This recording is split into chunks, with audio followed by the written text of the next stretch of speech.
অনু আর অহনাকে দেখলে ইচ্ছে করে ওদের মতো জামা কাপড় পরতে, কিন্তু মিহার তো অভ্যেস নেই এসবে।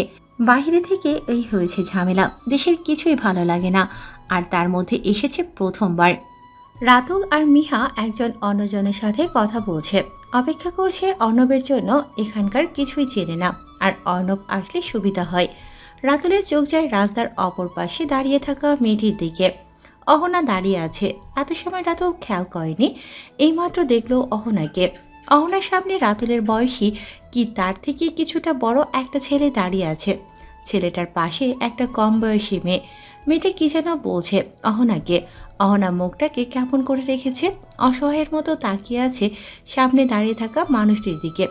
অহনার মলিন চেহারা দেখে বুকের ভেতরটা কেমন করে উঠছে রাতুলের। মনে হচ্ছে বারবার অহনা কি কষ্ট পেয়েছে কোনো কারণে। সামনের মেয়েটা কি এমন বলছে অহনাকে। মিহাকে রেখে রাতুল অহনার কাছে যায়, কিছু সময় দাঁড়িয়ে কথা শুনে বোঝার চেষ্টা করে আসলে কি হয়েছে। অহনাকে বলা মেয়েটার কুরুচিপূর্ণ কথা কানে আসতেই রাগে মাথা গরম হয়ে গেছে রাতুলের। মেয়ে বলে গায়ে হাত তুলছে না, না হলে এই মেয়েকে আস্ত রাখত না রাতুল। তবুও কিছু না বললেই নয়, এত সাহস এদের রাতুলের সামনে অহনাকে এভাবে কথা শোনাচ্ছে। এই মেয়ে, কাকে কি বলছো তুমি? মুখ সামনে কথা বলো। রাতুলের কণ্ঠস্বর কানে আসতেই অহনা মাথা ঘুরিয়ে তাকিয়েছে তার দিকে। চোখ থেকে দুপোটা পানি গড়িয়ে পড়ছে তার। রাতুলের বুকের ভেতরটা মোচড় দিয়ে উঠছে অহনার চোখের পানি দেখিয়ে। রাতুলের ধমকে চুপ হয়ে গিয়েছিল মেয়েটা, এখন আবার কি ভেবে মুখে শয়তানি হাসি নিয়ে একবার রাতুলের দিকে তাকায়, পরে আবার অহনার দিকে তাকিয়ে বলে, এটা কে অহনা? নতুন নাগর জুটিয়েছ বুঝি? এমনি এমনি কি আর বলি, তোমাদের দু বোনের চরিত্র ঠিক নেই। একজন তো দুইবার বিয়ে ভেঙেছে, বিদেশ থেকে কি না কি করে এসেছে। এদিকে তোমার খারাপ নজর এখনো আমার বরের উপর থেকে যায়নি। মেয়েটার কথা কানে আসতেই রাতুলের রাগ সীমা ছাড়িয়েছে। রেগে কিছু বলতে যাবে তার আগেই থেমে যায় অর্ণবের কথা শুনে। অর্ণব ভ্রু কুঁচকে তাকিয়ে আছে সাব্বিরের দিকে। সাব্বির বেচারা ভয় পাচ্ছে অর্ণবকে দেখে। নিজের বউয়ের কাজের জন্য ক্ষমা চাইতে যাচ্ছিল অহনার কাছে, অর্ণব সুযোগ দেয়নি। তার আগেই সাব্বির কিছু বলার আগেই অর্ণব বলে উঠেছে, সাব্বির তোর বউকে নিজের মুখ সামলে কথা বলতে বলবে। মেয়ে বলে গায়ে হাত তুলছি না বলে এই না আরেকবার এরকম করলে ক্ষমা করে দেব। অর্ণব, আমার কথা শোন। তুই আমি অহনার কাছে ক্ষমা চাইছি ওর ভুলের জন্য। আমার বোনের নাম মুখও নেবি না তুই। এমন খারাপ খারাপ কথা বলছিল তোর বউ, একবারও তো কিছু বললি না, এখন ক্ষমা চাওয়ার নাটক করছিস। অর্ণবের তিক্ত কথা শুনে চলে গেছে সাব্বির। কী বা বলবে, জানতো ভুল তারই ছিল। পুরোটা সময় ধরে অহনা অসহায় দৃষ্টিতে তাকিয়েছিল সাব্বিরের দিকে। আশা করেছিল হয়তো বন্ধু হিসেবে হলেও প্রতিবাদ করবে, কিন্তু প্রতিবারের মতোই ভুল ছিল অহনা। এখন তো নিজের উপরে নিজের ঘৃণা হচ্ছে। এই মেরুদণ্ডহীন মানুষটাকে ভালোবেসেছিল সে। রাতুল অর্ণবকে যেতে বলেছে, চলে গেছে অর্ণব। অহনার একা থাকা প্রয়োজন। কালো রঙের একটা সুতির থ্রি পিস পরেছে অহনা। অহনাকে ভালো রংটা মানিয়েছে খুব। অনু আর অহনার মধ্যে কত পার্থক্য এটাই ভাবছে রাতুল। অনু খুব চঞ্চল, কথা বলে অনেক, কিন্তু অহনা খুব চুপচাপ। রাতুলের মনে হলো অহনা খুব কষ্ট পাচ্ছে ওই ছেলেটাকে, তবে তার সাথে যে কোনো সম্পর্ক ছিল বুঝতে পারছে রাতুল। ছেলেটার প্রতি মায়া দেখেছে অহনার চোখে। রাতুলের যে ভালো লাগছে না এটা। অহনার অতীতে যাই থাক, বর্তমান আর ভবিষ্যতে রাতুলই থাকবে। অতীতকে বিদায় জানিয়ে বর্তমানে ফিরে আসা যায় না অহনা। রাতুলের কথা শুনে ধ্যান ভাঙে অহনার, তার দিকে তাকিয়ে উত্তর দেয়, অতীত কি ভোলা যায়? চাইলে ভুলে যায়। খারাপ অতীত মনে রাখাটা কি খুবই দরকার? অহনা কথা বাড়াতে চাইল না আর। রাতুলের প্রতি আজকাল কেমন ভালো লাগা কাজ করে। অহনার কেন হয় এমন বুঝতে পায় না সে। রাতুল বেড়াতে এসেছে, দুদিন পরে চলে যাবে, আবার নিজেকে রাতুলের সাথে জড়িয়ে ভুল করবে না অহনা। রাতুল অহনাকে কিছু বলতে যাচ্ছিল, অহনা সুযোগ দেয়নি তাকে। গম্ভীর কণ্ঠে বলে উঠেছে রাতুলকে, কেন এসেছেন এখানে? চলে যান আপনি। নিজের ভালো আমি বুঝি, আমাকে কষ্ট করে বুঝাতে হবে না এত কিছু। রাতুলকে পাশ কাটিয়ে চলে যেতে চায় অহনা। রাতুল কোনো কিছু না ভেবে হাত ধরে বসে অহনার। অহনা রাতুলের ধরে রাখা হাতটির দিকে তাকায়, পরে আবার রাতুলের দিকে তাকায়। চোখ মুখ দেখে বোঝাই যাচ্ছে রাতুলের এমন হুট করে হাত ধরাটা পছন্দ হয়নি তার। রাতুল খেয়াল করলো না অহনার রাগের দিকে। বারবার আমাকে ফিরিয়ে দিতে খারাপ লাগে না তোমার? তোমাকে ভালোবাসে, এটা বুঝো না? আমি আপনাকে ভালোবাসি না, কতবার বলবো আর? বারবার বলার পরেও বুঝতে পারছেন না আমার কথা। এত কঠোর কেন তুমি? একটা কুকুর বাড়ির সামনে 2-3 দিন বসে থাকলেও মানুষের মায়া জমে যায় তার প্রতি। আমি এত দিন ধরে তোমাকে বুঝিয়ে যাচ্ছে, কেন বুঝতে পারো না? আমি তোমাকে ভালোবাসি অহনা, একবার আমাকে বিশ্বাস করে দেখো। রাতুলের কথা শুনে অহনা চুপ করে যায়। অহনার মন বলছে রাতুলকে বিশ্বাস করতে, ভালোবেসে তাকে আপন করে নিতে, কিন্তু পারছে না কেন। রাতুলকে এই প্রথম ভালো করে দেখলো অহনা। ছেলেটা সুদর্শন বলতেই হয় এটা। কেমন মায়া ভরা চোখে তাকিয়ে আছে অহনার দিকে। অহনা কি ভুল করেছে বারবার রাতুলকে ফিরিয়ে দিয়ে? অহনা ভাবছিল এবার রাতুলের সাথে কথা বলবে, বুঝিয়ে বলবে সবটা। তার আগেই অহনার চাচা চলে এসেছেন তাকে নিতে। এসেছিল ওনার সাথেই কোনো একটা কাজে, দাঁড় করিয়ে গিয়েছিলেন একটা দোকানে। নিজের এলাকা কেউ কিছু বলার সাহস পাবে না, মেয়েকে এটা ভেবেই বলেছিলেন অহনাকে এখানে অপেক্ষা করতে। এই যে এত কিছু হয়ে গেছে, কিছু ওনার কানে গেলে বাড়িতে গিয়ে ঝামেলা বাঁধাবেন সাব্বিরের আম্মু আব্বুর সাথে। অহনা দাঁড়ায়নি আর চাচার সাথে চলে গেছে বাড়ির উদ্দেশ্যে। জিহাদ শিকদার যাওয়ার আগে বলে গেছেন অর্ণবকে, রাতুল আর মিহাকে নিয়ে বাড়িতে আসতে। রাতুল তাকিয়ে আছে অহনার যাওয়ার দিকে। অহনা কেন বোঝে না রাতুল তাকে ভালোবাসে? নিজের ভালো লাগার কথা অহনাকে বলে কি সে ভুল করলো? মিহা এসে রাতুলের পাশে দাঁড়িয়েছে, কাঁধে হাত রেখে বলছে, কি রে, এমন কাঁদো কাঁদো মুখ বানিয়ে রেখেছিস কেন? চড় থাপ্পড় মারতে তো দেখলাম না নাকি? চড় থাপ্পড় মারলে তোর ভালো লাগতো খুব, বুঝতে পারছি আমি। আরে না, বললাম আর কি। সবেই তো এমন রাগ করিস কেন ভাই? চিন্তা করিস না তুই, অহনাকে আমরা সাথে করে নিয়ে যাব। দেখ অর্ণব তোকে যেতে দেয় কিনা। যেভাবে চিপকে আছিস তুইটা, আমার কথা ভাবার সময় আছে তোদের? আমাকে আর সান্ত্বনা দিতে হবে না, যা। রাতুলকে ভালো করে বুঝিয়েছে অর্ণব। যেভাবেই হোক বোঝাবে সে অহনাকে, তবে অহনার মন জিতে নিতে হবে রাতুলকেই। রাতুল তো প্রথম দিন থেকেই মেনে নিয়েছিল এটা, কিন্তু অহনা যেমন মেয়ে, কথাই তো শোনে না। কিভাবে বোঝাবে রাতুল তাকে? মনে মনে ঠিক করে নিয়েছে যাই হয়ে যাক অহনাকে বিয়ে করে নিজের বাচ্চার মা বানাবেই। দিনের আলো ফুরিয়ে রাত হতে চলল। রাতুল আর মিহা চৌধুরী বাড়ির সদর দরজার সামনে এসেছিল মাত্র। দুজনে হাসাহাসি করছে কিছু একটা নিয়ে। ভেতরে তাকিয়ে সবাইকে এক জায়গায় দাঁড়িয়ে থাকতে দেখে বুঝলো বাড়ির পরিস্থিতি ভালো নয়। মনে হচ্ছে শ্রেয়ানের সাথে তার বাবার ঝামেলা হয়েছে আবারও। বাবা ছেলের মধ্যে এমন সাপে নেউলের সম্পর্ক থাকতে পারে, শ্রেয়ান আর তার বাবাকে না দেখলে জানতোই না মিহা রাতুল। রাতুল আর মিহা চুপি চুপি এসে দাঁড়িয়েছে মিথিলার পাশে। মিথিলা ফিসফিস করে বলছে তাদের, এত সময় কোথায় ছিলে তোমরা? এখানে কত কাহিনী হয়ে গেল। মিথিলার কথায় মনে হচ্ছে বিরাট কিছু হয়ে গেছে বাড়িতে। মিথিলার মতোই ফিসফিস করে বলছে রাতুল, কি কাহিনী হয়েছে তাড়াতাড়ি খুলে বলো। এটা নিয়ে সিনেমা বানানো যাবে তো? আমি নায়ক, নায়িকা বানাবো অহনাকে। মিহা আর অর্ণব হবে বাগানের মালি, আর কাছের মাইয়া জরিনা। আইডিয়াটা কেমন? মিথিলা বেচারি হা করে তাকিয়ে আছে রাতুলের দিকে। মনে মনে ভাবছে তার ভাই ভাবির মতো ভাইয়ের বন্ধুটাও আতপাগল, সন্দেহ নেই এতে। পুরো কথা না শুনে সিনেমার নায়ক নায়িকা পর্যন্ত ঠিক করে ফেলেছে। মিহা রাতুলকে ধাক্কা দিয়ে বলে, তুই চুপ করবি হতচ্ছাড়া? কি হয়েছে আগে শুনতে দে।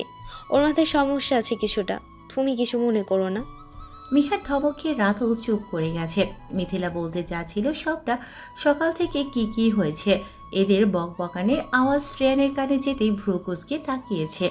রাতুল আর মিহা কথা বলেনি, আর ঠোঁটে আঙুল চেপে বলছে শ্রেয়ানকে। এই যে চুপ করলাম। রাতুল লক্ষ্য করলো যারা গালে হাত দিয়ে দাঁড়িয়ে আছে, চোখ মুখে রাগ স্পষ্ট। মনে মনে বলছে রাতুল, পাগলা কুত্তি আজকে খেপেছে। এটা ভেবে নিজেই হাসছে আবার। শ্রেয়ান বন্ধুদের থেকে চোখ সরিয়ে নিজের মায়ের দিকে তাকিয়ে বলছে, আম্মু আমি যাচ্ছি এখান থেকে। যাচ্ছি মানে? নতুন বউকে ছেড়ে কোথায় যাবি তুই? পাগলে পেয়েছে আমাকে, ছেড়ে যাব না, বউকে সাথে করে নিয়েই যাব। তুমি যা বললে তাই হবে নাকি? অনুকে আমি যেতে দিচ্ছি না কোথাও, সমস্যা হলে নিজে চলে যাও। রাজেশ চৌধুরী ধমক দিয়ে বলেছেন কথাটা শ্রেয়ানকে। শ্রেয়ান নিজের বাবার দিকে না তাকিয়েই উত্তর দিয়েছে, আমার বউয়ের ব্যাপারে আমি যেটা বলবো সেটাই হবে। তোমার বউ আমার বন্ধুর মেয়ে, ভুলে যেও না এটা। আমি তাকে নিজের মেয়ের থেকে কম স্নেহ করি না। ঠিক আছে, তাহলে নিজের বোনের মেয়েকে বলো এখান থেকে চলে যেতে। আবারও বলছি, যারা এই বাড়িতে থাকলে আমি থাকবো না। তোমরা কি করবে ভেবে দেখো এবার। সবার উদ্দেশ্যে কথাটা বলে 1 মিনিটও দাঁড়ায়নি শ্রেয়ান। অনু কিছুটা দূরে দাঁড়িয়েছিল, শুনছিল শ্রেয়ানের কথা, মনে মনে ভাবছে, এই লোককে এমনি এমনি বাদমুখো বলি না আমি। মুখটাকে কেমন করে রেখে তখন থেকে মাইক হাতে নিয়ে ভাষণ দেওয়ার মতো করে চিল্লিয়ে চিল্লিয়ে কথা বলে যাচ্ছে। শ্রেয়ানকে আসতে দেখে অনু তাড়াতাড়ি করে চলে গেছে নিজের রুমে। জারার আম্মু জারার হাত ধরে গটগট করে হেঁটে নিজের রুমে চলে গেছেন। এত অপমানের পর এখানে আর থাকবেন না মেয়েকে নিয়ে। জারার কাজে সবাই রেগে আছে তার উপরে, কিন্তু শ্রেয়ান সবার সামনে জারার গালে চড় বসালো, এটাই ভালো লাগেনি রাজেশ চৌধুরীর। তাই তো ছেলের সাথে এত সময় ধরে চেঁচামেচি করেছেন। শ্রেয়ান রুমে এসে দেখতে পায় ব্ল্যাঙ্কেট জড়িয়ে শুয়ে আছে অনু। শিরো পাশে বসে তাকিয়ে আছে অনুর মুখের দিকে। মনে হচ্ছে শ্রেয়ান না থাকায় পাহারা দিচ্ছিল অনুকে। শ্রেয়ান এসেছে বুঝতে পেরে চোখ বন্ধ করে ঘুমানোর ভান করছে অনু। এমনিতেও ভালো লাগছে না তার। কত সময় সেজে গুজে মেহমানদের পাশে বসেছিল ঠিক নেই, তবে সবার থেকে কিছু না কিছু গিফট পেয়েছে, এটা ভেবে মনে মনে খুশি হচ্ছে। অনুর পরনে নীল রঙের শাড়িটা এখনও আছে, আলসেমি লাগছে চেঞ্জ করতে, তাই এটা পরেই শুয়ে আছে। অনুর মনে হলো শ্রেয়ান তার পাশে এসে ঘুমিয়েছে। ভাবনাটা সত্যিই ছিল, বুঝতে দেরি হয়নি অনুর। শ্রেয়ানের ঠান্ডা হাতটা অনুর পেট স্পর্শ করতে চোখ বন্ধ করে নিয়েছে। শ্রেয়ানের এই যখন তখন কাছে আসাটা ভালো লাগে না অনুর, কিছু বলতেও পারে না। ঘুমানোর নাটক করে বিপদে পড়েছে মনে হচ্ছে। শ্রেয়ান অনুর গলায় মুখ গুজেছে, অবাধ্য হাতের বিছানন পাগল করে দিচ্ছে অনুকে। অনু চোখ খুলে তাকিয়েছে, চলে যেতে চাইলে শ্রেয়ান আরও শক্ত করে ধরেছে অনুকে। অনুর হাত ধরে একটানে নিজের দিকে ঘুরিয়েছে। সারাদিনের ঝামেলায় মাথা ব্যথা করছে অনুর, ভালো লাগছে না শ্রেয়ানের পাগলামি। নিজের হাতটা শ্রেয়ানের বুকে ঠেকিয়ে বলছে, ছাড়ুন আমাকে, ভালো লাগছে না এসব। ছাড়ার জন্য তো ধরিনি। কিসের জন্য ধরেছেন? অনুকে পুরো কথাটা বলতে না দিয়েই অনুর গোলাপ রঙা লালচে ঠোঁটের সাথে নিজের ঠোঁটজোড়া মিলিয়ে নিয়েছে। শ্রেয়ান কিছুক্ষণ পর ছেড়ে দিয়েছে আবার। অনু শ্বাস নিচ্ছে জোরে জোরে। শ্রেয়ান হাসছে অনুকে এমন করতে দেখে। অনুর কানের কাছে গিয়ে ফিস ফিস করে বলছে, আদর দিব বলে ধরেছি, আমার কাজ শেষ হলে চলে যেও, আটকাবো না তোমায়। অনু কিছু বলেনি, আর চুপ করে গেছে শ্রেয়ানের কথা শুনে। জানে ভালো করেই এই লোকের মুখে লাগাম নেই, কি বলতে কি বলবে, আর অনুর লজ্জায় মরে যেতে ইচ্ছে করবে। শ্রেয়ানের গভীর স্পর্শে বারবার কেঁপে উঠছে অনু। বাধা দিয়েও নিজের থেকে দূরে সরাতে পারছে না শ্রেয়ানকে। একসময় নিজেও সাড়া দিয়েছে শ্রেয়ানের ভালোবাসার ডাকে। 2 সপ্তাহ হতে চলো শ্রেয়ান আর অনুর বিয়ের। এবার তাদের ফিরে যেতে হবে কানাডায়। রাজেশ চৌধুরী ছেলের সাথে কথা বলেন না অনেক দিন হলো। বৌমা ঘরে এসেছে পর থেকে কথা হয় অবশ্য। অনুকে এটা ওটা বলেন শ্রেয়ানের সম্পর্কে। অনু পরে বোঝায় শ্রেয়ানকে। শ্রেয়ান তো অবাক অনুর ব্যবহারে, কেমন গিন্নি গিন্নি হাব ভাব তার বউয়ের। শ্রেয়ান হাসে মনে মনে, তার বাচ্চা বউটা বড় হয়ে গেছে অনেক। শ্রেয়ানের এখনও মনে পড়ে অনুর সাথে তার প্রথম দেখা হওয়ার দিনটার কথা। অনুর কি মনে আছে শ্রেয়ানকে? কিভাবে বা থাকবে মনে, এতদিন আগের ঘটনা। তবে শ্রেয়ান খুশি অনুকে সে পেয়েছে নিজের করে। এই কয়েকদিনে বেশ কয়েকবার এসেছেন অনুর বাড়ির লোকজন। বোন আর বন্ধুর প্রতি জাফর শিকদারের রাগটাও কমেছে। বহু বছর পর 2 বন্ধু মিলে কথা বলছেন মন খুলে। পুরো গ্রাম ঘুরে দেখছেন, ছোটবেলার স্মৃতির কথা মনে পড়েছে দুজনের। বাবা আর শ্বশুরের মান অভিমান ভেঙেছে, সাথে অনুর প্রতিও নরম হয়েছেন জাফর শিকদার। ভালোই লাগছে অনুর, সবাই খুশি আছে তাদের বিয়েতে, এটাই দেখতে চেয়েছিল সে। নিজের বাবা চাচা মেনে নিয়েছেন সবটা, এটা ভেবে শান্তি পাচ্ছে এখন। অহনার বিয়ে ঠিক করেছেন জাফর শিকদার। সপ্তাহখানেক পরেই হবে অনুষ্ঠান। অনুও চাইছিল ফিরে যাওয়ার আগে ভাই বোন দুজনের বিয়ে দেখে যাবে। মিহার আম্মু আব্বু এসেছেন জাফর শিকদার আর রাজেশ চৌধুরী দুজনের কথাতে। অর্ণবের সাথে মিহার বিয়েটা ঠিক হয়ে গেছে আগেই। অর্ণবের আম্মু তো কোনোভাবেই মানতে চাইছিলেন না মিহাকে কোনো বিদেশি মেয়েকে নিজের ছেলের বউ বানাবেন না। তিনি বলেছিলেন এটাই। তবে মিহাকে দেখে তার সাথে কথা বলে ওনার ধারণা পুরোপুরি পাল্টে গেছে। বাহিরে বড় হলে কি হবে, মিহার কথাবার্তা কত সুন্দর, বড়দের সম্মান করে মেয়েটা। জাফর শিকদার সহ বাকিরা বারবার অর্ণবের বিয়ের কথা তুলছিলেন। তখনই অর্ণব জানিয়েছিল নিজের পছন্দের কথা। অনু আর অহনা মিহার ব্যাপারটা শুনে অবাক হয়েছিল খুব, তবে খুশিও কম হয়নি। অনুর মনে পড়ছে প্রথম দিন মিহাকে দেখে নিজের ভাইয়ের পাশে কল্পনা করেছিল তাকে, কেমন সত্যি হয়ে গেছে সবটা। অনু জেদ করছে বাবার বাড়িতে যাবে। কয়েকদিন পরেই তারা ফিরে যাবে কানাডায়। এই কয়দিন অনুর নিজের বাড়িতে মায়ের সাথে থাকতে ইচ্ছে করছে। এদিকে শ্রেয়ান বারবার না করছে, অনুকে ছেড়ে থাকবে না সে। অনু রাগ হয়েছে, খুব গাল ফুলিয়ে বসে আছে বিছানার এক কোণে। শ্রেয়ান শুধুই দেখছে কিভাবে বোঝাবে অনুকে তাকে ছাড়া থাকতে কষ্ট হয় শ্রেয়ানের। শ্রেয়ান ল্যাপটপ হাতে নিয়ে সোফায় বসে আছে, মনোযোগ দিয়ে কি যেন করছে। অনুর কোনো কথারই পাত্তা দিচ্ছে না শ্রেয়ান। অনুর রাগ হচ্ছে, এবার বিছানা থেকে উঠে গিয়ে দাঁড়িয়েছে শ্রেয়ানের সামনে। শ্রেয়ানের হাতে থাকা ল্যাপটপটাকে আজকাল নিজের সতীর মনে হয় অনুর থেকে বেশি গুরুত্ব পায় এটা। শ্রেয়ানের হাত থেকে ল্যাপটপ সরিয়ে অনু কোলে বসেছে, তার গলা জড়িয়ে ধরে শ্রেয়ানের দিকে তাকিয়ে আছে দুষ্ট নজরে। মনে মনে ভাবছে চৌধুরী সাহেবকে বুঝিয়ে সুঝিয়ে রাজি করাতে হবে বাবার বাড়ি যাওয়ার জন্য। শ্রেয়ানের ফর্সা গলায় অনুর নখের আঁচড়ের দাগ বসে গেছে। অনু হাসছে সেদিকে তাকিয়ে। মাঝে মধ্যে বিড়ালের মতো শ্রেয়ানকে আঁচড়ে দিতে ভালোই লাগে তার। শ্রেয়ান তো অবাক, এই প্রথম অনু নিজ থেকে কাছে আসলো। তার মতলব কি বউয়ের ভাবছে এটাই। শ্রেয়ান অনুর গোলাপি ঠোঁটে চুমু দেয়, নিজের আঙুল দিয়ে অনুর ঠোঁট স্লাইড করে বলছে, মতলব কি চৌধুরী সাহেবের? কিছু লাগবে? অনু উপর নিচ মাথা নাড়িয়ে জবাব দেয় শ্রেয়ানের কথার। শ্রেয়ান হাসে, জিজ্ঞেস করে আবারও, কি লাগবে শুনি?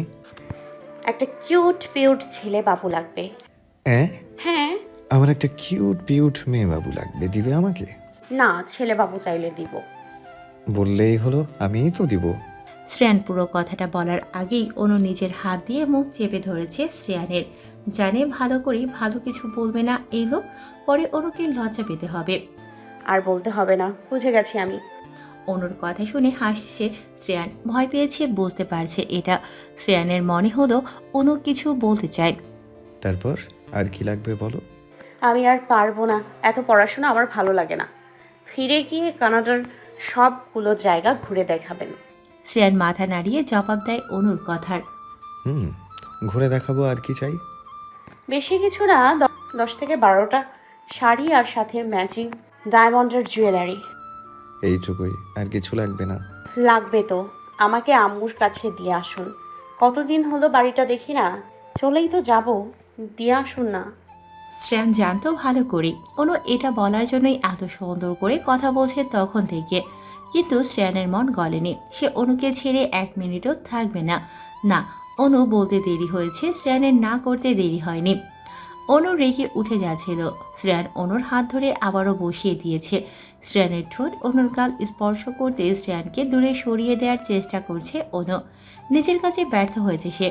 চোখে মুখে বিরক্তি নিয়ে বলছে শ্রেয়ানকে, ছাড়ুন, সব সময় এসব ভালো লাগে না আমার।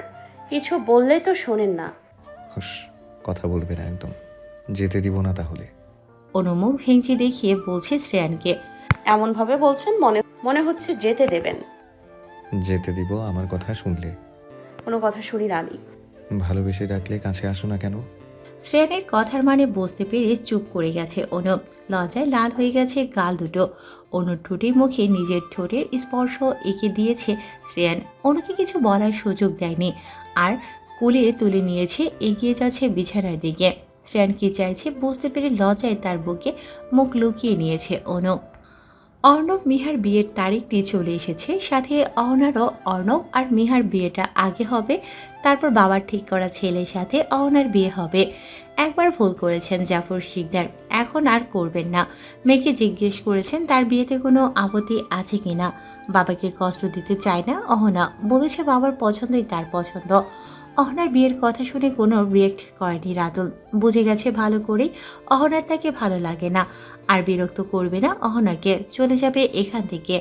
বিষণ্ণ মন নিয়ে ছাদে দাঁড়িয়ে আছে অহনা। বারবার মনে হচ্ছে ভুল করেছে, কেন তখন বাবাকে বলল না রাতুলকে ভালো লাগে তার। ভালো লাগছে না কিছুই, মনের মধ্যে অশান্তি হচ্ছে, খুব অনুশোচনা হচ্ছে অহনার। সাব্বির অহনাকে ফিরিয়ে দিয়েছিল, তখন তো অহনারও খুব কষ্ট হয়েছিল। রাতুলেরও নিশ্চয়ই খুব খারাপ লেগেছে অহনার কাজে। পুরো বাড়িতে খুঁজিয়ে অহনাকে না পেয়ে ছাদে এসেছে অর্ণব।